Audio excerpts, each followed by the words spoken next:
Throughout the years, we've seen many cool and unique elemental powers in Ninjago. So today, I'm gonna go over every single elemental power that we know of so far, starting off with Earth. So Earth basically lets you control rocks and other earthly materials as you wish. Next up, we have Fire, which lets you shoot fire out of your hands. Ice, which lets you shoot ice out of your hands, and lightning, which lets you shoot lightning out of your hands. These are the four elements of creation that were used to create Ninjago by the first Spinjitzu master, and these are also the elemental powers of the main cast in Ninjago. Some other elements that we've seen so far include Amber, which lets you absorb the elemental power of any elemental master you touch. We have Balance, which I guess just gives you really good balance. We have Figment, which lets you clone yourself. We have Form, which lets you change how you look into any other human. We have Fusion, which can join any two things that you touch. We have Gravity, which lets the owner control gravity and like float and make other things float as well.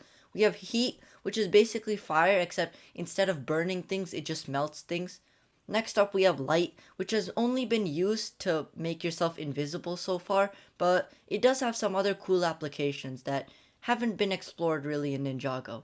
We also have Metal, which basically forms a protective metal layer around the elemental master. We have Mind, which lets you read the mind of anyone you want and also give them like headaches.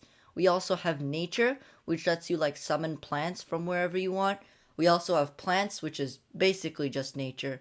We have Poison, which lets you shoot poison gas from wherever you want. We also have Quake, which lets the elemental master shake things or form quakes, as they say.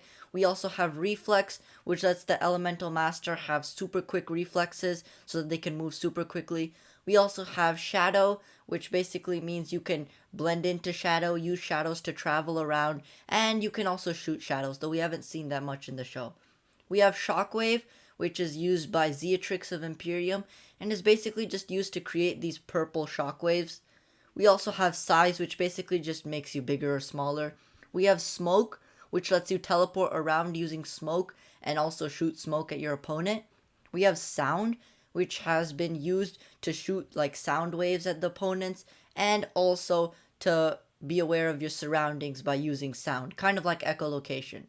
We also have Speed, which lets you move really quickly. We have Surface Tension, which is a stupid name, but it lets you make bubbles, which I don't know how that's really connected. We also have Technology, which has so far been used to combine tech to create bigger tech vehicles or mechs or whatnot. We also have Time, which lets you slow down, speed up, pause, or reverse time. We have Water, which lets you control water, shoot water out of your hands, and also lets you talk to water-based animals like whales. We also have Wind, which basically just lets you shoot wind out of your hands. The final elemental power we have here is Energy, or Life. It's basically Lloyd's elemental power, and he uses it to shoot green energy beams out of his hands.